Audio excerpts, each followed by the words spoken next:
That was terrifying. Okay.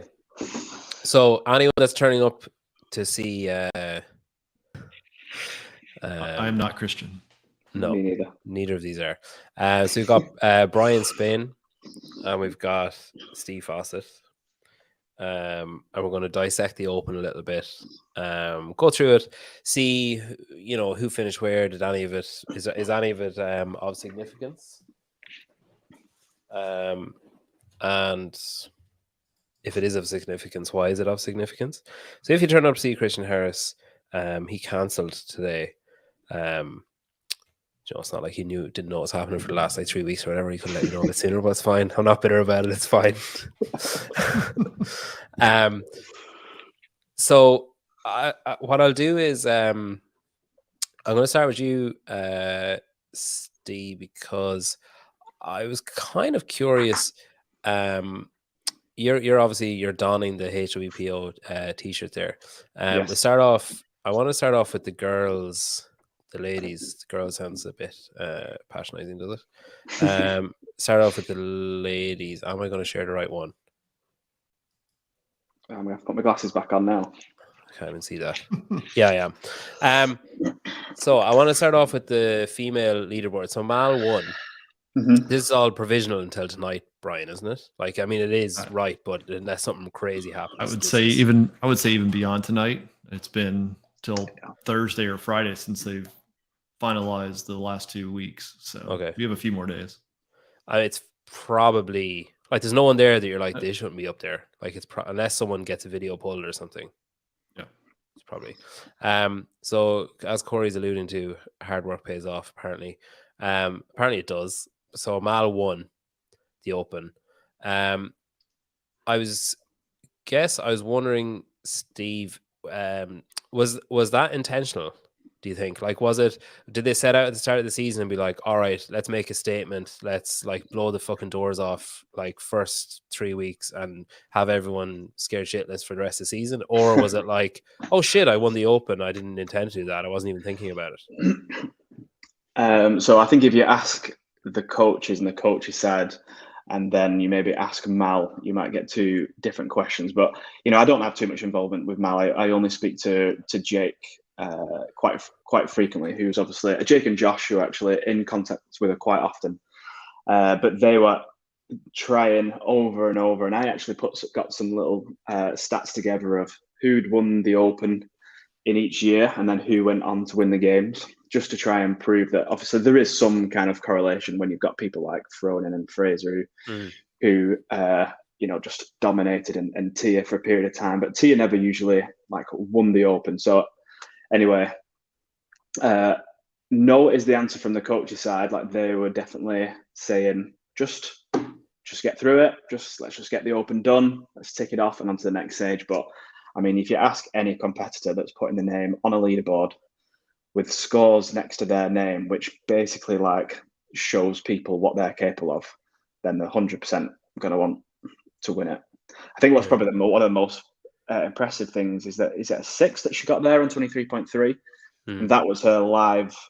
That was her live score, which is pretty impressive. We all know what the level of performance, although it's always unbelievable, that level of performance at a live compared to someone that's had 24, 48 hours to digest and plan out the workout is completely different. So to get 6th worldwide and do it live, I think shows the exact position. Yeah, to do it live with like whatever 12 minutes warning and exactly. Yeah, like nothing to base it off. Like you couldn't. Other people were watching her and then saying, "All right, well if she did it this time, I'll do it that time." Whilst I was just asking, I have you as Steve on the title, and somehow it works with less letters. So that I've been calling you Steve for about you have. I'd say 2 years probably, and then about 2 months ago you were like, I hate being called Steve. So Steve, it's a north of England thing, isn't it? Like Steve, you wouldn't really hear that. And you know what? I don't know. You never hear that in Ireland. You never hear Steve as short. No, and I don't think you ever hear in America from how the HWPO people have said. But yeah, I don't know. Yeah. So yeah, I was calling him Steve for about 2 years, and then he was like, "I absolutely fucking hate being called Steve. So call me Steven or C." So that's it's not a mistake, Nick. The other tops here, like, I mean, Brian Page Powers has had a pretty good off season, and then she comes second in the Open. Is this like would you view her coming second as maybe mattering more than the other people that are around her, do you think? Or is it still just the Open? I mean, I definitely was impressed by Paige at Wadapalooza. What she showed there, even if it was against a field without some of the top female athletes, I think it did give her a confidence boost coming into the season. I wouldn't put a ton of weight on it, but I do think that she should be somebody to be talked about into the top 10 as we think about the games a few months out. It's a very good performance. I mean, she's up there amongst some of the great names. So I'm not completely impressed by all of the Open workouts, and we may talk about that. But I think when you look at who she's up there with, it's to be noted. It's actually like a little bit terrifying when you look at Mal's scores and then the person who finished second. Like when you compare Paige and Mal's scores in the four workouts, say, or the four parts of workouts, like second versus 18th, first versus 90th, sixth versus fourth, and then I suppose Mal's weakest one of 107th, still like just outside the top 100 in the world against 25th. Like there's a huge gap just between first and second, just on the two. Like it's crazy, really, how like dominant she was. Everyone else there, is there anyone that stands out to either of you in the top? Say, what have we got on screen there? If I get rid of this, we should have the top 15, do we? Anyone in the top 15 there that you think, oh, wow, they've really come on a lot this year? Wasn't expecting them to be up there. Steve, you anything? There's no one that screams out to me. I think there's, some people have pointed out in the comments there. There's the opposite where you think, oh, there's some really high level athletes like Medeiros and Laura Horvath, two people on the podium last year who were way further down. So there's certainly the opposite, but I guess when it's new people and you're not too aware of names, then it's just kind of appreciating where they are and seeing if they can carry on staying there as the next stages and the tests arguably improve in terms of a well-rounded test. Yeah, I think a lot of it though also has to do with how these athletes are approaching the Open, right? For a Mal and Emma, Paige, I know for Brooke, right? Like it's just make it through healthy.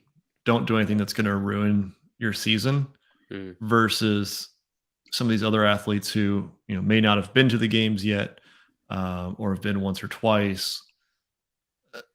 They want to put their their fitness to the test and see how they're comparing to everybody. And so, I don't think you can say that, Kelly Baker or Abby Domit are going to be top 15 at the games just because it is the Open. It's the first stage. There's a lot of season left to go, and they're all coming at it at a different goal in mind. I thought I was kind of impressed with Kelly coming back because she's kind of been team for a good part. Like 2018 she was individual, but she's basically been team more or less every year apart from those 2 years. I thought like that's her second highest. No, that is her highest. Best, yeah, by a long way, by about 50 odd places. Like that's pretty impressive for someone who, because she took a season off last year, didn't she? Didn't she run a marathon or something last year? No, she was on team. She went to the games on a team last year. Well, she definitely ran a marathon. She didn't take a year off, but she definitely ran a marathon. Yeah. I know she's had like some minor injuries and stuff, but she did compete last year at the games on a team alongside, I think it was Emily Tanner, and I can't remember the guys on the team. Oh yeah, there. Maybe Jordan Cook and somebody.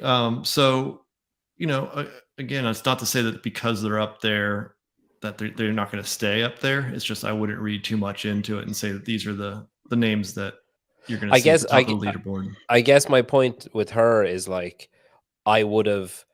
I don't mean to downplay her fitness or anything, but I wouldn't have been surprised if I saw her like 50th. Do you know what I mean? Like I think it is kind of impressive that she finished as high up as she did. Just on her own. I guess a bit like the quarterfinals would tell an awful lot more for someone who's predominantly done team coming back in. Is there anyone not there? I know that you're saying that like, yeah, there's a few people that are maybe outliers that are just getting through it or whatever, but is there anybody that's like worryingly low down for either of you? I don't think anything's worrying at this stage. I think the lowest, like I said before, is Laura. I'm not sure actually where her rank finished, but she was fairly low down in Europe. So I'm not sure what her worldwide rank was. But, in terms of it being worrying, I don't think any athletes are. It's probably a nice little kick up the kick up the arse. The old bottom, for some of them. But one actual athlete there, and I don't know if this is just because I'm over in England and maybe don't have the exposure to some of the American athletes, but Alex Gazan in 5th, 21 years old. That's a new name for me. I can see that she's clearly under underdogs. She's got Ashley Cotler as a judge there. She was at the games last year. She got through. She was like the last place in Granite, was she? Or no, 4th. She was 4th in Granite. She went by Alex Willis last year on the leaderboard. So that's probably why you may not have recognized the name. But her scores are like, you look at her scores there, and her lowest place being 90th, and that score of 163, like that's a solid score. It's got 2 90th, sorry, but like everyone's usually got one result that's got way more points, like Miles, for example, 107. But she's pretty consistent across all 4 tests, which is impressive. I mean, at 21 years old as well, even more so. Yeah. Brian, is there anyone that's not gone? Assume everyone that you'd expect to be in quarterfinals is in quarterfinals. There's nobody that's like gone. Yeah, as at least as of last week, unless they are sitting out and not competing, there was nobody in the top 100 that was competing that was going to be in jeopardy of missing quarterfinals. You look at even like Bethany Shadburn, who's coming off a back injury. She's still 813 in the world, right? Yeah. So safely in the North America West quarterfinal. So you have Sarah Sigmund's daughter, 183rd. Again, Open's not where they need to push it. Just make it through, get to quarterfinals, do what you need to do, and get there. Heck, even Tia is 213th in Oceania, and is very easily, safely into quarterfinals. I can proudly say I beat Tia on the 3rd workout. That makes one of us on the call. Yeah. I did that last night in the dark, and it was raining. And I did it against a pebble dash wall, like outside. I was oh my god, it was a nightmare. Every time I moved my feet, like more pebbles fell onto the mat. Which actually at the end I was like, hang on, this is actually helping me because it's giving me grip on what otherwise was like the slippiest surface I'd ever been on.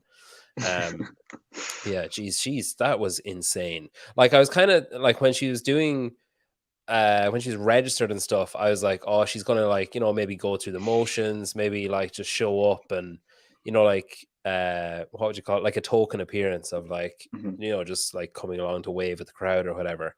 But my god, it was seriously impressive. Like, and I know that there are people that are like, oh, she shouldn't be, whatever. But like, I mean, she's obviously in consultation with people. Like, she's obviously been told. And like, one of my points I made was like, her doing that last workout is probably the same exertion for her as it would be me like jogging for a bus. You know what I mean? It's like, it's totally, she's not human. So like, it's not the same. You can't compare. It's not like comparing apples and oranges, being like, well, when I was, okay, I wouldn't say this, but like other people have said, like when I was pregnant, I couldn't do X, Y, and Z. And it's like, yeah, but you couldn't do it beforehand. Like you couldn't do what she could do like 6 months ago. So, don't compare. And she did it twice, right? She Yeah, went she back, redid it and did it better. And Like I still beat her. well, she redid it so that she did it from CrossFit East Nashville, so that if there was a chance, like somebody, Taylor or Andrea got hurt, she'd technically be on the roster. I don't know if she really would be the one that jumps in there, but she'd have that option. Hang on, baby's born in May, June, July. That would be ridiculous. Sure, it would. But I wouldn't put it past her. I'm half expecting in May, if that baby's born in May, I'm half expecting them to cut the umbilical cord and the baby to qualify out of like the region and just make it itself. There was someone I wanted to ask. Oh, Brian, Bailey Rail. What is the story there? So I've been trying to figure this out. So she is in North America West. I think she's 11th in the region. She's originally from Missouri. I think her parents probably still live there, but she's training out of Mayhem for the last couple of years. She's engaged to Tyler, who is fourth in the world, competing out of Mayhem. And I think his affiliate is Mayhem, but Bailey is unaffiliated. So I've reached out to Bailey. I've reached out to someone at Mayhem. I've gotten zero response from it, trying to understand what the rationale is. I've also reached out to CrossFit, asking like, what are the rules about this, right? Because it only applies to North America, right? Where you live matters. So if she was Mayhem, she'd be East. She would be East, yes. And East is, everyone has been saying since the start, is absolutely stacked. Yeah, and we've had like Danny Spiegel moved to California to avoid the region, which she openly said herself. And that was on like Buttery Bros or something, wasn't it? Yeah, she said that when she was at Wadapalooza with Buttery Bros. But she's moved out there, right? Like she was out there. She was with Krypton crew for a little bit, just training alongside of him. But then she moved back out west, and she's been out there for I think all three of the open workouts. So this is Tyler's. So Tyler's page has CrossFit Mayhem down there, and then Bailey just has nothing, like unfilled in. And have her scores been ratified by? Has she been like judged by someone in Mayhem? That kind of way. Yeah. So all of the scores are validated, I believe, by Mayhem, which is fine. I mean, from the standpoint of you can go anywhere and do the workouts, but I think it throws into question what is residency, particularly for the North America. Like any other region, you don't have that option, right? You don't have the ability to switch East or West. And from what I can tell, there's no clear defined rules of what defines residency when you're signed up for the open.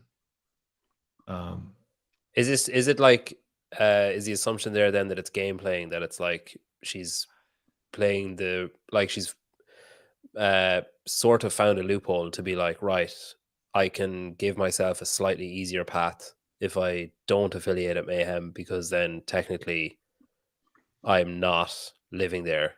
It's hard to argue against that, just given that her fiance signed up for Mayhem, is in the East. She did all three workouts in Cookeville. I know she goes back and forth between Missouri to her parents' place, but I would say, if you're going to say where does she live, I would say she lives in Cookeville, Tennessee. Yeah, I guess what matters is where she'd say she lives. At this point, I don't know, if they go back to how they used to with the teams and say you have to prove that you've been in a certain location. Of course, it's not in the rule book, so there really is no. There is a thing though, not with the individuals, but like Nick from Proven was telling me that they have to have an app that shows their location at whatever, like fucking 7 p.m. on whenever they do the workout.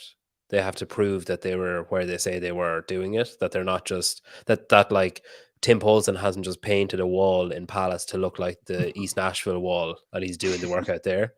I don't know what app it is, but I assume it's just some location sharing thing. But like, it can't be that hard to just say to everyone, especially there when it's East and West, and there is a significant difference between the fields in East and West. There, maybe should be a firmer stance on, because then, like, like you're looking at, we'll talk about teams later on, but like Mike Halpin put up a graphic on known and knowable. If you're looking for CrossFit stats, that's a great page to go to. But he put up a stat of the quarterfinals teams and how they'd have to backfill, because like if you did 25% of Africa, you wouldn't have enough teams. You'd already be like, you'd be under the semi-final quota for quarterfinals, basically. So then it's like, does anyone want to move to Africa and start a team? Like, we'll definitely make it to quarterfinals. But yeah, I don't know. It is weird, like, because she's in all the documentaries. It's not like it's like, oh, does she train at Mayhem? It's like she absolutely does, like, and has been quite successful. And if you look, like, she finished third and second in her 2 semifinals. For her 2 most recent games appearances. So it's not like she's struggle bust her way to the games and like just squeaked in. You know what I mean? It is a bit odd. I asked Facundo. Now, I did ask him in one of those question box things, so he probably wasn't going to reply. I was like, "What's the story with Bailey Rail not being affiliated with Mayhem?" Like, understandably, he just like clicked past that one. But yeah, how would you read that, Steve? Do you think it's just like it's not a big thing, or?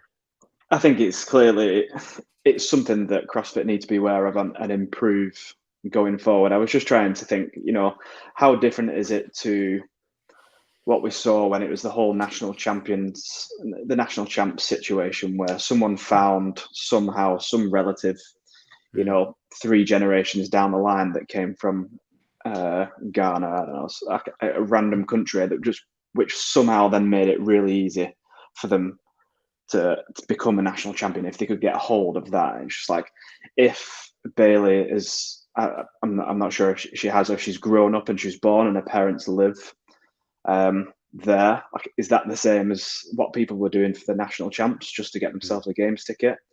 I'm not saying it's it's like a right thing to do, but it's certainly something. It's also like, how do CrossFit police that?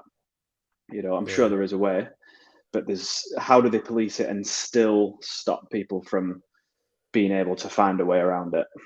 Because if people want to find a way, like, people move to the other side of the world to find a way. They used to anyway, when it was, different regions. I mean, just people move from Europe to America to get into an easier region. People will go a long way to do it, to get the games ticket. But it's what can they actually do, which is going to make it like straight across the board for everyone? Yeah, it must be. What was it? Was it Oslo last year? No. Who was it last year? Where the guy was kicked off the team just before semi-finals.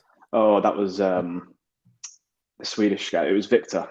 Yeah, he must be pretty pissed off when he sees stuff like this. And it's like, exactly. I literally traveled, like, I have parking tickets, and she just clicks unaffiliated, and then she's allowed to move region. Like, it is, yeah, it's frustrating.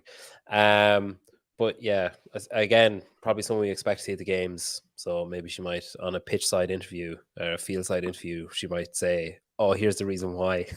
I mean, to me, it just even if there is a reason for it, it just looks bad, right? Yeah. I mean, the optics of it is, oh, she's only doing it to skirt the rules, and right at this point, we have nothing other than to say that that's probably what she's doing, is she wants to be in the West versus the East. And you look at the top 10 in the world on the Open, 5 of them are from North America East, right? Yeah. So, and they're not, flukes. They're top athletes in the world. So, you see, the top 3 are the East. Yeah. Then you add Brooke and Amanda. So, I mean, that's 5 out of 12 spots, right? Mm-hmm. That you can almost guarantee that it narrows down your opportunities versus, the West still has Ariel and Alex, but I wouldn't say that they are bulletproof like those others that I just listed.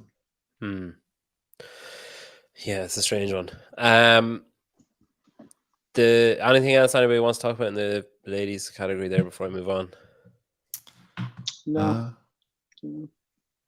Actually, just before we go through each of them, I guess, the workouts themselves, is there?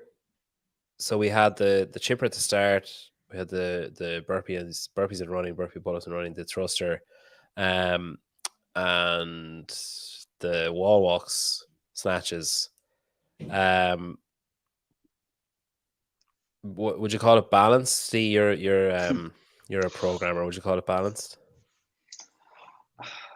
If you look at what the tests tested, then yeah, you've got relative balance. But just how the results have populated with how much there was between one extra shuttle run or one extra burpee pull up or 1 pound, how much that swayed the leaderboard compared to, to get that same result on any of the other workouts, you'd have to potentially row another 60 calories or like a good, an amount of work which equates to like 2 or 3 minutes of work to get the same return back from an increase in 1 pound in a lift. Like anyone can increase in 1 pound in a lift. You can probably make that adjustment there and then, but you can't suddenly get how. Tell me how I increase 1 pound in my lift. Put 1 pound more. Put 1 pound more and lift it. I take your point though, but because even I was chatting to John Singleton on the show like 2 weeks ago or whatever, and he was saying that he was kind of previewing the thruster and burpee pull-up workout, and he was like, if you're on a shuttle run towards the end, like gun it, because if you're at the same point of the workout as someone else and you finish that shuttle run, it's going to matter more than 1 rep. Like it takes more time to get it than 1 rep on the pull-up. And you're saying that equates across all the workouts, that like it isn't equiweighted. The time for each rep isn't equiweighted, basically. Yeah, absolutely. I think there's just so much skewed by those 2 workouts in the middle there for the 23.2 that, I think part of me is also, Hillafit released the thing about how you can walk on that workout and get a better score. And it's like, if you can walk on a workout and get a better score, is it a good test? Because we're not encouraging like integrity and how you would like give your best effort for this workout. It's just coming a bit more into gaming. Then you have the thruster thing where it's like gaming for an extra pound here and there. So I don't know. There's a lot about that middle, those 2 workouts in the middle that, although I liked them, I liked doing them. I felt like the first one was a good test of fitness. If I ran it, so it was a good test of fitness, and it was a good test of my strength to be able to do the thruster under fatigue in such a small time frame. But in terms of putting that workout into a mass population of people to do it and then getting some accurate results, I think it could. I wonder. I feel like Boz would look at that and go, "Yeah, we should have maybe just tweaked some area of that workout so that you couldn't walk and go faster than the majority of the rest." Is that did that kind of slip through the cracks, do you think, because the people he had testing the workouts just wouldn't think to slow down to go faster? Like the logical thing to do, like Hiller probably booked the curve in a big way there by saying, I remember, was it Taylor Self or someone said it on Savan's show first, I walked my last, like, say 3 or 4, and he was like, my slowest time, I can't remember the exact numbers, but he's like, my slowest time was like 1:28, and Roman's slowest time and like was 1:26 or something. There wasn't much of a difference. I think that probably sparked the idea for Hiller if he hadn't thought of it himself already. But do you think that it's just that Boz was testing the workouts and nobody was like, do you know what, I'm going to walk and see what happens, that it didn't occur to anyone? Yeah, I mean, no athlete, even shuttle runs, no athlete thinks let's walk. It's just not. It just doesn't go into anyone's mind. And yeah, he's definitely going to be testing it. It's probably, even if he's testing the workout on, your average member from the box, they're still running. Yeah, they're not. None of their thought process going through to, actually, if I walk this, Yeah. I'll get a better score. And I think He'll have Hiller juiced up testing all the workouts now next year for the Open. I'm also a bit distracted. I'm wondering, am I related to Mal's judge, Keith White? I don't think I am, but that would be pretty funny if I was. Hey, Peter, do you want to go turn to the men's scoreboard real quick? I want to kind of piggyback off of those workouts. So look at Tyler's score. He's in 4th in the world. If you compare Tyler to Rich Froning, Rich Froning finished, where did he finish? 127th in the world. Okay. Rich beat Tyler on 3 of the 4 workouts. He had 280 reps on point 1. He had 173 reps on point 2A. I skip over to point 3. He was 846. But on his max thruster, he was only 268 pounds. Also, the gap. He finished 2,464th. So he beat him 3 out of the 4 workouts, except for 1 max lift. And it's the difference between 4th and 127th. And is the gap there, is the difference caused by the fact that there were so many fractional weights people in between Tyler, and that just kept pushing Froning down further and further? It's a big gap for sure. I mean, 317 versus 268. There's a huge gap, and you're going to expect a lot of people to be between that. But the fact that the 3, quote, fitness workouts, he beat Tyler on. So does that mean that the strength piece is too much of a specialist outlier type workout, weighed 25% of the score? Probably. Yeah. It's a niche lift as well, I think, isn't it? Like, I don't know how many people test their 1 rep max thruster. Like, I didn't have I'm not the person to be basing your programming off, but I didn't have a fucking clue. I was like, I had people saying like, oh, what do you think? Like, when I was warming up, they're like, what do you think you're going to do for the thruster? I was like, literally don't know if I've ever thrusted anything other than 42.5 or 95 pounds or whatever. It's like, why would I do that? I think also the nature of the exercise. So if you tested snatch, for example, as this event, you'd get very similar scorings at the top. People will be lifting similar weights. Maybe a little bit higher on the girl side, but the fact that it's a thruster and that anyone, I know there's guys that I know that thrusted 300 pounds and they've not qualified for quarterfinals, but they're strong and they can press and they can squat, and there's not a huge amount of technicality to the lift. So then it just completely opens like the possibility for a lot of people to get in between Tyler and Rich there. Like the guy that I know would have placed right in between Tyler and Rich, and I think it's just the simple, like how inclusive that lift was just suddenly skews the leaderboard like a huge amount. And does it make it more impressive then, do you think, someone like Jeffrey Adler, who, as we know, is a very strong lifter, but there was no major outlier in any of his scores? Is that more impressive then? I don't know if I'd say it more. I think we all know Jeffrey Adler. You could put any lift. You could probably put any lift in there, and Jeffrey Adler is going to place very high up, potentially even higher than what is he placed there, 60th. So I know, not taking anything well from the rest of his scores. The rest of his scores are very high. 181 for part A is a huge score for someone who would maybe think of as not being the fast engine athlete, and he's put a score up like that. So I think that's more impressive than the lift for me. I think he could have done any lift and placed up there, but he's backed it up with it's like opposite workouts really. You generally find someone who can go really fast as a general person, who can go really fast on part A, aren't probably going to thruster that much. But the fact that he's actually placed higher in part A than he has in what you'd class as his strength is more impressive to me, I think. The two of these guys, Tola, yes, for me, they're probably the most impressive outside of Tia. Maybe they're probably the most impressive open performances, for very different reasons, I suppose. Like Tola, I remember talking to someone about Tola before semi-finals last year, and they were like, "Oh, the running at the games now on the team, like he's fucked. Like, what's he going to do there? Like, it's not going to, comparatively to the rest of his team, and then to the weak link on the other top teams, it was going to be a major problem." And I remember talking to Nick from Proven in Miami, and he was like, "We saw him at the games, and we were like, holy shit! Like, who the fuck is this guy?"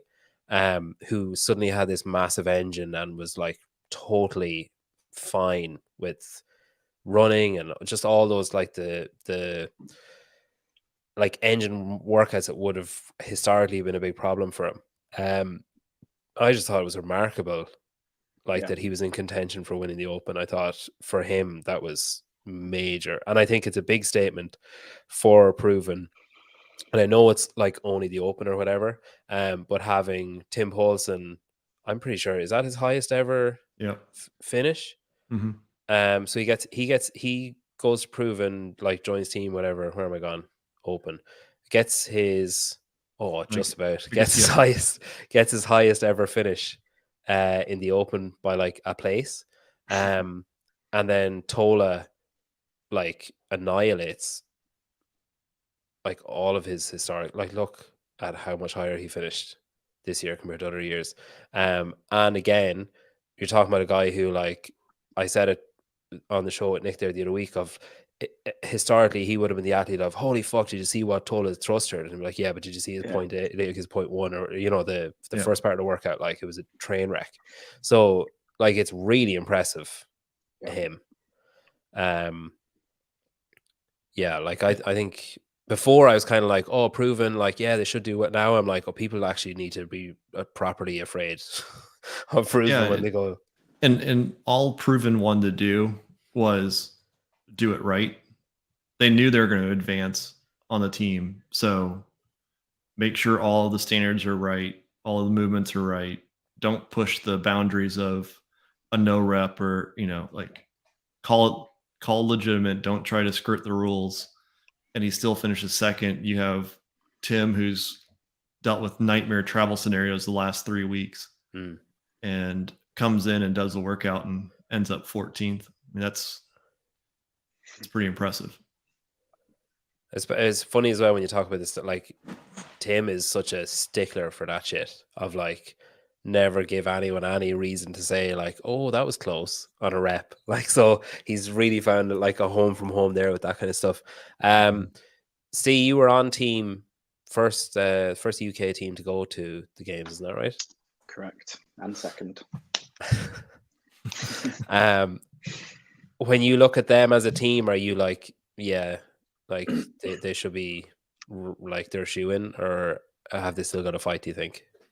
Yeah, I think so. Tola I competed twice against Tola in both the years 17 and 19, and I was actually battling with Tola's team, which was Invictus Boston in 2019 at the Reykjavik sanctioned event, and Tola Invictus, they had the work cut out after their event one, because it was the mountain run, the top of the like a 1 mile, 2 miles to the top of the mountain in Reykjavik, and they were placed low down, and they had to scrape it back the whole weekend. And it did come down to the fact that Tola's running score was, it was down there, and you always kind of had him as the strong guy who could move the worm and move the barbell, and he was good at the skills. But I think everyone probably thought that in the Reykjavik team that it was in last year, that but if it comes to a team endurance event, how is he gonna fare up? And I think he's just completely shown everyone that he's going to be absolutely fine with that. So I think that's a big statement, to have someone that can do all of the barbell and the high skill and the high power work, but it can still put in a performance like that for and like Brian said, with his performance last year at the games in the endurance events. Having two of those guys now, even if you just completely disregard who the girls are and what they've achieved, I think you've got a pretty solid chance there. I would definitely put them up there as the favourites for me, anyway.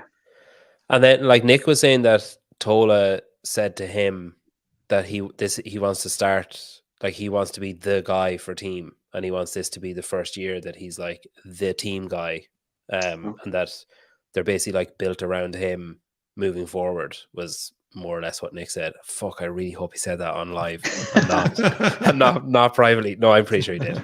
But he wants to be like, he's the, like, basically like the new Froning, like the guy for team. And I saw Khan put up an Instagram post today saying, like, please go individual. He's like, you're going to do great this year, but next year, please go individual. Do you think something like this would make him think like, oh shit, like maybe I was a bit hasty saying I want to be the team guy? I don't know. I get the impression that that's just the type of person he is. That's maybe what drives him in his training, is that he's maybe not too concerned to do it for himself. Because I've been in that boat where you actually have no interest in doing this training session for myself now. I want a different outlook on this. And I do just get the impression that that's, some people just like playing team sports and like being part of a group of people rather than it just being on their own. It can be quite a lonely journey, and maybe he's just not into how that would be on his own. I can completely resonate with that. Yeah, that sounds like James Newberry on your podcast, Peter, where he's talking about he just doesn't, the individual side of things doesn't appeal to him, right? Like suffering together and working as a team, whether it's CrossFit or, running a marathon together. That's a lot more exciting than it may be for Tola. Yeah, I think, was it Kyra Milligan was on the other week as well, and she was like, I want this year, she's like, I'm happy to hurt for a team, but I refuse more or less to hurt for myself. And she was like, I want to learn this year how to hurt for other people consistently over a year, in the hopes that next year I can just do it for myself then. Like that. It is different doing it for other people, and not being the weakest person on the team is a bigger driver for some people than, I want to beat everyone in all the other lanes. That it's more like, I don't know. It's a different motivation, I guess, different type of motivation. Yeah. Colton Mertens, after week 2, he was in second, wasn't he? Behind Tola, I think. Tola was second last week. I think he was in third or fourth. That's anyway. At some point, I saw him in second. Maybe when the scores are still coming in. Yeah. Shut up, Brian. But when the scores were going in, I was like genuinely floored when I saw. Like I can't remember where I was, but I remember my wife's in a different room, and I was like, "Look at this," and she was like, "Who the fuck is Colton Mertens?" I was like, So Brian, you know more about this than I do. So when I got to Miami, I remember reading an article on your website saying that Colton Mertens has essentially retired from, like, forced, basically, like, I'm out, more or less. I've been diagnosed with an autoimmune disease. It attacked my eyesight, his spine. Is that right? I can't remember the specifics. I know definitely eyesight. I don't know. Maybe there was definitely something else, but I can't remember what the second thing was. It was something skeletal, I think.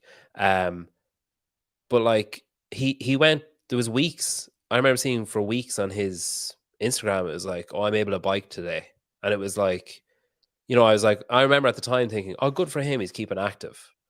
Like maybe the adaptive division in a couple of years, when his like, if his eyesight really gets attacked, he could make a run at that, because like, you just feel so bad for him. And then he's like fucking top 5 in the world in the Open, like a month after saying, "Sorry guys, bit of bad news, not looking good for me for competitive CrossFit." Like, what the fuck is he made of? Well, then he also redid 23.3 to take third. I don't know when he did it, but Tyler was sitting in third with an hour left of submission. Oh. And he resubmitted and moved up. I don't know how many spots, but up to 58th to just get ahead of Tyler. That has to be the Open performance, like, of the year. Like, just for that, for the fact that he was out, like, it's like, all right, guys, my competitive career is more or less over here. I'm fucked. And then it's like, oh, actually, I'm third in the world. I forgot that I have an autoimmune disease, and now I'm third in the world again. Were you surprised? Was any, like, were you aware of that? I wasn't aware of that. No, I hadn't seen it. What, Brian? Were you surprised when you saw him there? Were you like, "Oh yeah, that makes sense," or were you like, "Sorry, what's happening here"? I mean, when he did come back, he said he was just going to keep competing as long as he could. I mean, I think overall this was a short man's workout. And I know Brian Friend wrote the article about height and should that be factored into the Open. But No. outside of the first workout, the shorter athletes definitely did better overall compared to the taller athletes. So, it obviously it is a shorter man's sport. And the intent of Brian's article was not that you should balance it out, but that should one stage be completely biased compared to a full test. And because you don't want to have somebody not make it just because of one stage being overly biased. I'm impressed. I just don't know if it'll be, again, just like the women we talked about, just because you see them in the top 5 or 10 now doesn't mean that you're going to see them in the top 5 or 10 in the games. Fuck the rest of the season. I don't give a shit about the rest of the season. I just mean purely on the fact that this guy had an autoimmune disease a month and a half ago, and now he's third in the world. No, I mean, it's crazy. Yeah, and it's exciting to see him up there. I know he's a big fan favorite. So the longer we see him up near the top of the leaderboards, I think it's good for the sport of CrossFit. He's actually a pretty short fan favorite, but yeah, I take your point. It couldn't be all praise. I genuinely, that bamboozled me when I saw it. I was just like, what is happening? I was like, and genuinely for a while, I was like, did I imagine the post? Did I imagine the article? Like, did that actually happen, or did I dream it? And I made it up, and now I'm going to say that it's really weird that Colton Mertens is third, and everyone else going to be like, "What are you talking about?" I'm like, "What? Like, wake up!"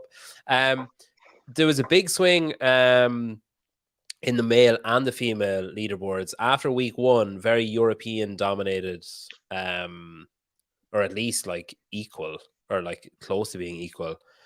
Top 20s. Now in the male side, you've got North America, apart from Reggie. Jay Crouch, and then you got the Spaniard and the Greek there down the bottom, and then on the female side, similar. Like, you got one Spaniard, one Italian, one Belgian. Obviously, Emma's in the top 20, which is brilliant. So you got like 4. You got like 4 outside of North America.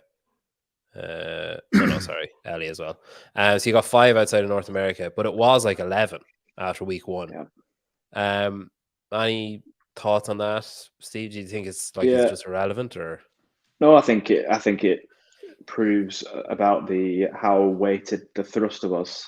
If you look at the culture and society of European countries and the sports that they play, and for example, I grew up running around a football pitch doing star jumps and sit-ups, and then more running around the football pitch, and that was my strength and conditioning as a football or a soccer player. If you played that same sport in America, you're in the gym, you're doing power cleans, and you're doing strength and conditioning. So I think it'll be a while until that evens out, and whether it will, there's obviously outliers, like you say, Reggie there, who's put up a big thruster, but generally, American athletes are stronger than European athletes because of their introduction into CrossFit, of what they did previously was probably more strength and power related as a sport, as to Europeans are probably more team endurance related. I think that's always shown in lifting events. Americans have always lifted more than Europeans, but then Europeans have always outperformed them in the earlier workouts at the games, which are probably sometimes more endurance based. You always see the swimming events and the running events.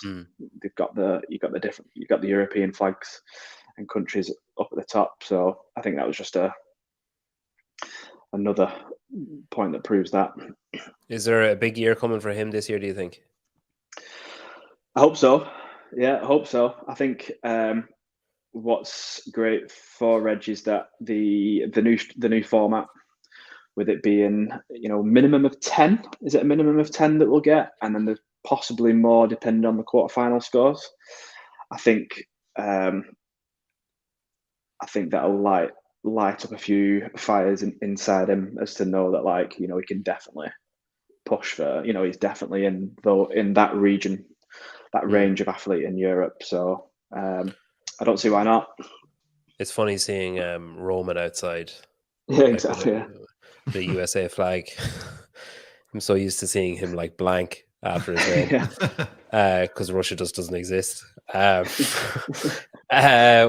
about you, Brian? Any thoughts on that? Do you agree with that the swing is just like the thruster workout just cost Europe a lot of places, basically? Yeah, I mean, I think we'll look back and see that 23.1 was a better predictor of how the season plays out compared to the rest of the workouts.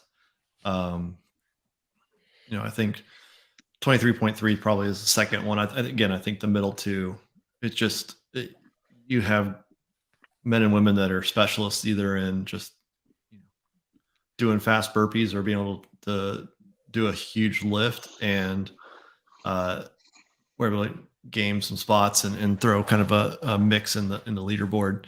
But I think you'll see again 23.1 if we go look back at what happens with the games, you'll see probably something more correlated with that, or even semifinals. If you took each region and looked at open finish versus semifinal finish, I think you'll see that.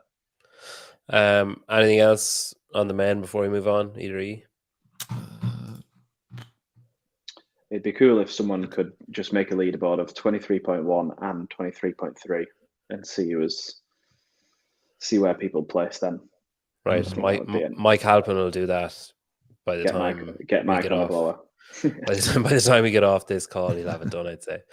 Yeah, and I think the last thing on the individuals is, again, there might be some people like Medeiros in 78th, or even Saxon at Panchik in 86th.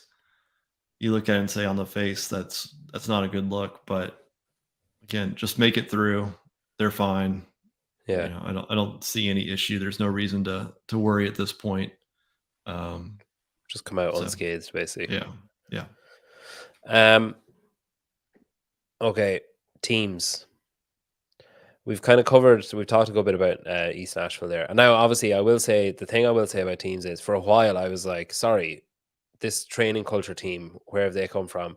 But I messaged them, and like Fabian Benito and a few others are on that team who definitely aren't going team. So that's going to skew it.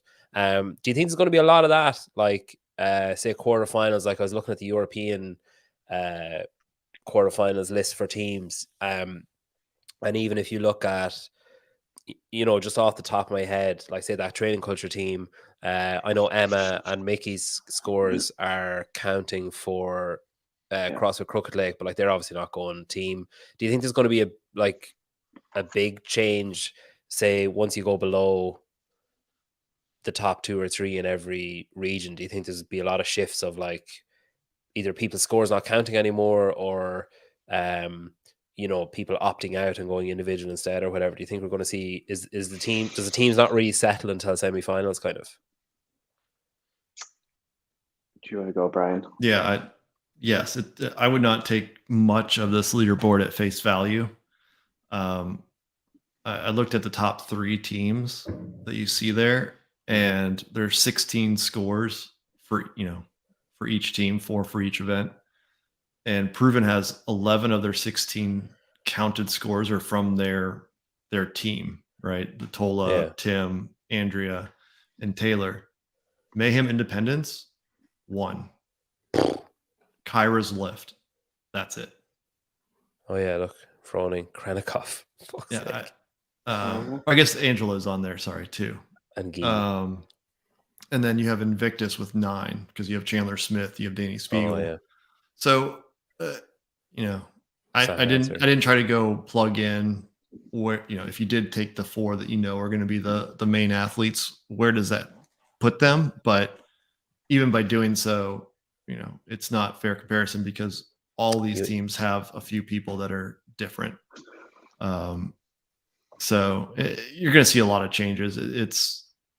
It's kind of like it was back in the old open days regionals, where every gym had a roster of 60 people, and especially when the workouts like this where there's a max lift, they just threw their top guys in there to get a good score and then let their, faster guys go get the burpee pull-up workout in. So I think we know the top teams.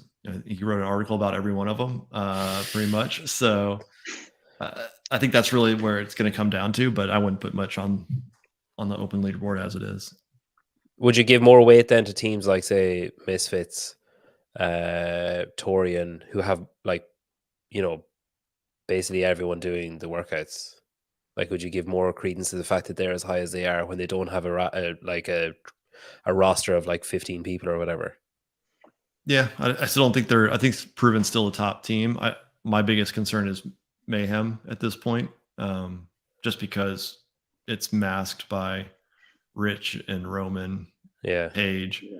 So I'd want to see where that shakes out from a power standpoint against these top teams. But Torian, Mayhem, Franco's, no shortcuts. Yeah, I mean, I think those are the teams that really kind of could jump up there for a final podium spot. And then you also have Oslo, who's way down there, who notoriously doesn't care about the open. Yeah, and Krypton as well. They didn't use anyone different. Yeah, they have the same 4 all the way across. That's pretty impressive. Porter's out there at the end, but I think Oslo's down in like 23rd or something like that. They were down there pretty far. Here. Is that them? Yeah, 29th, yeah. No, they might be even further down. Oslo. There they are, 43rd. Yeah, they're way down there. But again, I don't care what anyone says. CrossFit Oslo have the shittest team names. Yeah, navy blue. Like, why just navy or blue? Like, why navy blue? It's like saying something is brand new. It's either new or it's not new. It's like brand new. Like, doesn't make any sense. There was someone I was gonna. Sorry, that was like a bit of an aside. I'm pretty sure Sam Dancer put up a thing on his story like the day before yesterday, saying he was on his way to San Diego, but he has last week's thruster done as the team. And I'm not throwing aspersions at anyone, but maybe I just read his post wrong or his story. He was asking for toys for his kid, and he's like, "We've arrived." I suppose maybe he didn't mean like we've literally just arrived. Maybe he meant like last week we arrived. I'm sure he wouldn't game the system. I don't know. I mean, again, if you signed up for it, doesn't mean that he would be eligible going down the road. So I don't know. I mean, I don't think he's trying to game it. It could be that he's just signed up for it, but wasn't able to do the workout, or he did it and you just didn't know that he was in San Diego. Yeah, like Selwyn, they were at the games last year, but I'm pretty sure, I have a decent authority anyway, that Luke Fowler is going individual. And Ben Fowler got surgery or something, and that team isn't, as far as I know, unless things have changed. I think I heard that team was kind of a moot point, which is ridiculous, finishing 14th and then you're a moot point. I mean, it happened to CrossFit East Nashville last year, I think it was. They did the same thing. It was just, it had Tia and Brooke and Will. I don't know who the fourth one was, but yeah, they show up at the top of the leaderboard and then they go individual and they don't show up for semifinals. What a waste. I want to talk about this leaderboard. This is 35s. That's a name we haven't heard in a while. Joe Scally. What year was he there? Like 2015 or something? He was on a team in 2019. Yeah. I don't know. It was individual in 15. Yeah, 15. Wow. But now he's a dad. He's got that dad strength, I think. So that Pro 1 is not. That's the team. Pete Shaw was on that last year, and what do you call him? Adam Davidson on it this year, isn't he? That Pro 1 that's Montreal, is it? It is. Yeah, I think. Yeah. So, sorry, I have to scroll down. I have to scroll down a bit to find this guy. 18. Keep going. Are you making a run at Masters? Straight in there. Is this a genuine effort, or is it like is it like a Froning, like I did the Open and now I'm done? No, genuine. I think it's the first. I am still 34, but I'm 35 in May, so I'm just a baby into the category. So if there's a chance, this is the biggest year of a chance, because I'm only going to get older and people only going to get younger after that. So, yeah, why not? Why not give it a go? So you'll be the first. Were you the first UK athlete individual to go? Male, yeah. Briggsy was obviously before me. You'd be the first male UK athlete, the first and second, you were quick to add, team, and you'd be the first to do individual, team, and masters from the UK. And first master in this category, male master in this category. Wow, Yeah. that's a lot of firsts.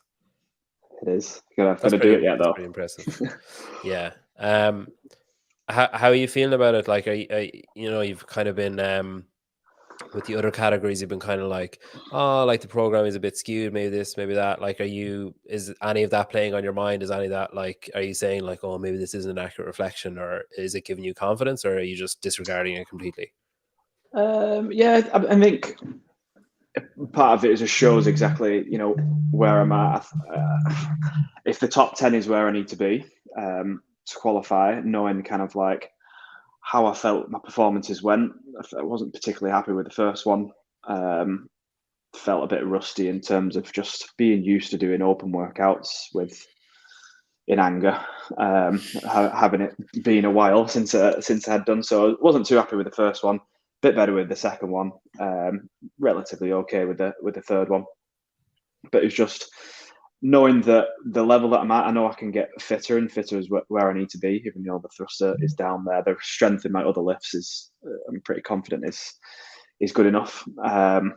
Didn't you do like 150 kilo complex with like cleans, hang cleans, and front squats or something yesterday or the day before? Yeah, Saturday. Yeah, 153 and a clean front squat, hang clean front squat. It's not bad. That's like, what's that, 310 pounds or something? No, 335 is 152, I think. Wow. So yeah, like three. Just I felt like Brian didn't react enough when you said what the lift was, so I just wanted to put it in American. I expected, I've seen Stephen do a workout for years, so I'm not surprised. But for an old guy, it's pretty good. But even if you look above, so like, okay, Froning has publicly said that if Boz promises there's no pistols, he said he'll go masters. So do you just discount his score then, same as last year, like at the masters? Obviously you went team, but like, are you still discounting it, Brian, or do you think he could just surprise people and turn up? I mean, turn up, like show up and go to the games? Yeah, I think he will. Do you think so? I think so. Yeah. Really? I think so. Yeah. I think especially because Dan is in there and Elijah is right behind him. Imagine if he's lined up next to Dan and Elijah, like two of his main training partners in the early years of his career. Yeah. Who's saying no to that? Like, just the experience of doing it with some people that you've been around. I mean, I'm almost guaranteed that Rich is, first of all, he guaranteed trained right through it. It's probably his third workout for the day. And as it gets closer to real competition, I have a hard time seeing him not go out there and try. That'd be a bit annoying, Steve, wouldn't it? He'd be pissing all over your firsts if he turns up. Well, as long as he lets me qualify, I'm not bothered. He can win the thing. Yeah. Like, hey, Rich, do you know that I'm actually the first UK? Sorry, Mr. Mr. Froning? Where's that? Yes, like that's exciting though. Because I don't know. Maybe he will. I don't know. I just kind of thought he was quite vocal about like, nah, like I'm not interested. But I guess his thing from moving from individual to team was to gain time back, like away from training and stuff, which I don't know. From looking at his vlogs and stuff, I don't know how much time he actually gained back. And now he's like retired. I suppose Masters is another not step back, but like it's another like easing of the throttle a bit and easing of the accelerator or whatever. So maybe, but I just thought he was quite vocal about like, no, like I'm done. He was vocal about the when he was individual and he decided to stop being individual, that he was doing that. Obviously, he said for like family reasons, have more time, but more so like just the self expectation, the pressure that was just on solely on him. And I think that was a big reason why he'd go team. I think it's a big reason why a lot of people go team. Not, you can partly call it like dialing down the career a little bit. That's kind of what I did, but I also did it because of just to take off that pressure of just on yourself constantly that you're putting on. So is he putting that pressure back on him again? In the Masters? Yes. But I've had a few years out of it, so I'm all right doing it for a few months. You say about Dan and Easy being beside Rich, it'd be pretty funny if Matt Hewitt qualified as well. Yeah. I don't see Hobart up there annoyingly. That would have been. Don't forget Panchik wasn't he in 2020? He was going to be on his team. Oh yeah, where is he? They won Wadapalooza, didn't he? Yeah. That's Scott. I'm retired. Panchek, who has like consistently unretired himself every time he's retired. Yeah, that'd be pretty cool. It really adds a bit of weight to the Masters, doesn't it? Maybe it's just a nostalgia thing. It's kind of like when you watch like Soccer Aid or something, and you see like Tony Adams. It's like people who used to play. That reference was totally lost on Brian. Sorry. It's like if you watch an all-star NFL game and you see some player that was big when you were a kid, turning up, even if they're kind of like got a metal hip or whatever, you're still like, oh, it's so cool. It reminds me of like fucking PB&J sandwiches or whatever. I'm really leaning into the American references. But like when you see these people, I remember thinking it last year where it was like, it really does add a bit of like, oh shit, like I'm going to pay attention to the Masters because there's people that I recognize. And like, no disrespect to people who do Masters all along, but it does add a bit when you're like, oh shit, Scott Panchik, like, oh shit, Rich Froney's doing it, or, Steve Fawcett or whoever, like that you're a bit like, you kind of buy in a bit more. And it helps the sport then when people do transition up. Like I remember talking to Dan Bailey about it, moving from the individual up into the Masters does brighten the spotlight a bit, and then the brighter that gets, the more likely there is to be more like funding for it, more better prize, better spectator, better facilities and all that kind of stuff. So like I'm here for it anyway. That was my point. That's all. It was exciting back in 2017 when you had like Kyle Kasperbauer, Chris Spieler, Neil Maddox all came back.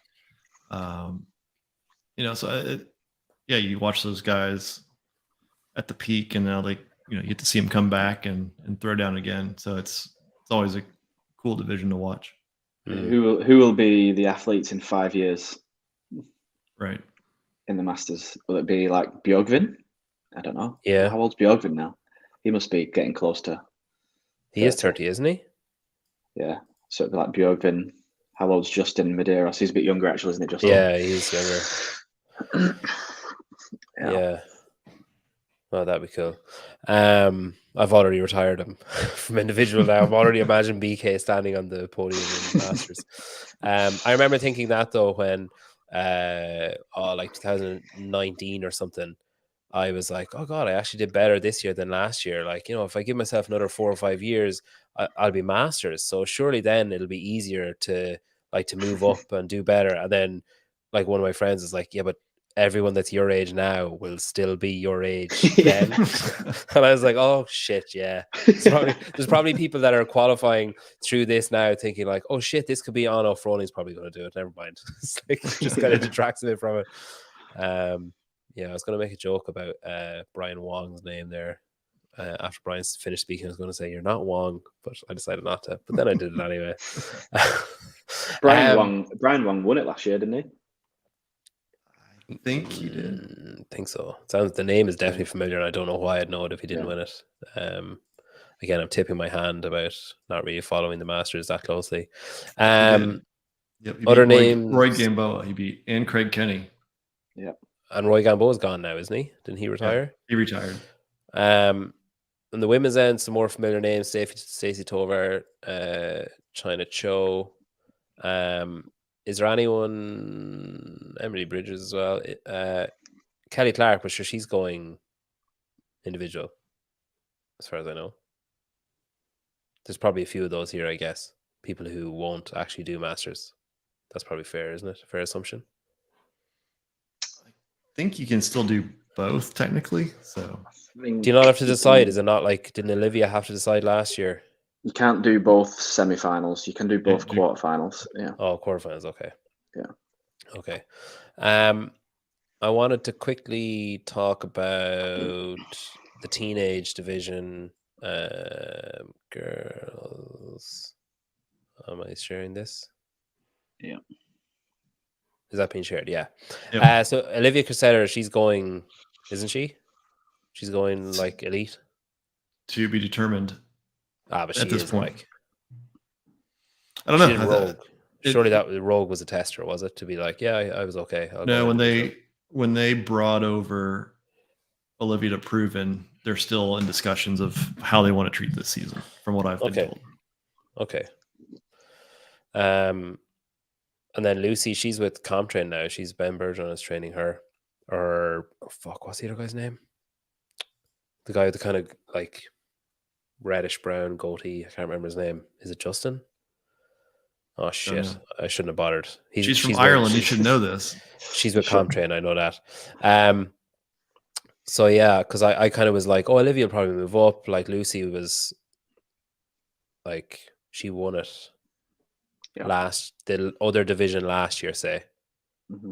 Because Lucy aged up. No, Olivia aged up, and Lucy won when Olivia aged up. So I was kind of hoping Olivia would age herself up this year, so that Lucy's got one more year in that category. Yeah, which is fucking terrifying for everyone. That's 16 and 17. It's terrifying for people in the open age category because she's 20. I'm sure she's 24th in Europe. She's second in Ireland. I know that. That's what's always impressive in these teenage groups where there's 2 years. When you make that jump from 15 to 16, can you still be competitive in the older age group? And it was the same thing on the boys' side as well. She terrifies me a bit because her head is so screwed on. Like, I interviewed her and it was like interviewing a 32-year-old. Do you know, like every answer was composed, like well thought out, well put together, well delivered. Like there was no awkwardness or no giggling. Like there was no, like I was really impressed with how confident she was without being arrogant or a dick about it. Like she came across really well. I was like, holy shit, like this is, if she continues her trajectory as an athlete, she's going to be absolutely massive, like star quality wise, because she's so engaging to talk to, which is something that a lot of them miss. They kind of just don't have that in their armor, where they're just like a great athlete and then like vapid or like devoid of personality or like are afraid to show it or whatever. But I was really impressed with her. She was only 16 when I was talking to her. I was like, should she have a parent here? But like she was so just relaxed and like considered what she was saying. And I was asking her, like, they weren't like layups. Like I was asking her, you know, like, why is she training where she's training, and has she thought about, you know, like being coached by someone else? And like all her answers were well thought out. It's not like she was just like, oh, I don't know, I'll just keep doing this and see what happens. So yeah, I was very impressed by her. Any other thoughts before we finish up? Anything else you guys want to discuss, or anything that stood out during the Open? No, I mean, just the same thing with the boys 16 to 17. If you go to that real quick, third place is RJ Mestre. He won the 14 to 15-year-old division last year. And aged up, and now he's with Proven. Okay. So again, he's going against, I think Ty won it last year, if I recall. And so, you know, his RJ's not the strongest athlete, but Ty won it, then aged up, then won it again. So, but the age up at this group, again, it's crazy. Whether you're, you know, a boy or a girl, it's impressive and be fun to watch. That's Dallin Pepper territory or Olivia Cressida territory, aging up and then Mhm. just being as dominant against an older field when you're the younger one. That's what Steve's gonna do. He's aged up. Now he's gonna go and they're like, shit, he aged up and he's just as good as he was. Wow. Yeah, and then I'm gonna have 4 years off, and then I'm gonna age up again and do it again. It's 1 year on, 4 years off. Yeah.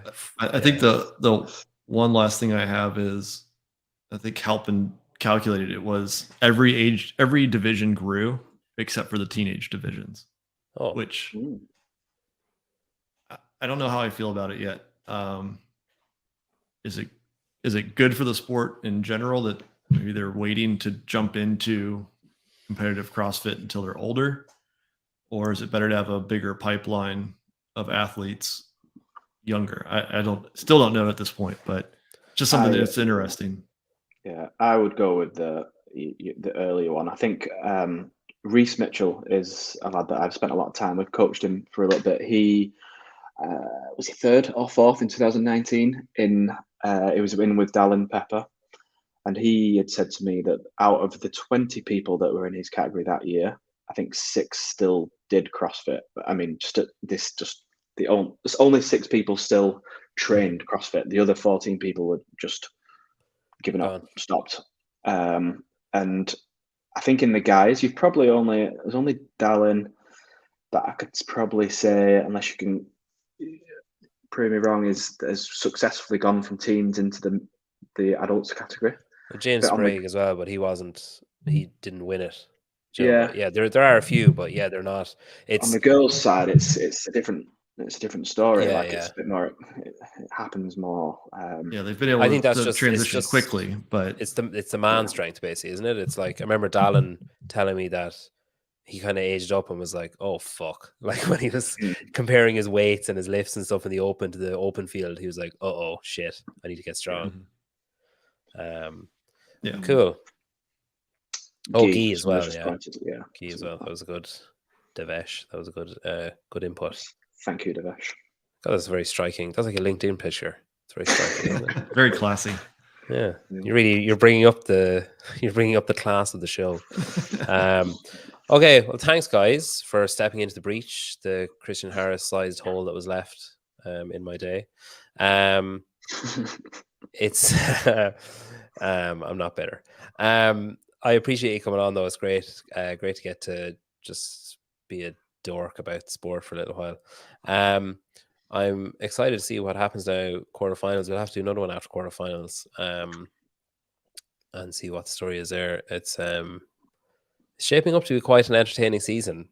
Even just I was particularly enjoying Chase Ingram berating people that were messaging him on Instagram last week or the other day. People were like, I don't know how many people were saying it to him, but he got pretty pissed off about people saying, well, the programming was shit in the Open this year. He's like, it's your fault.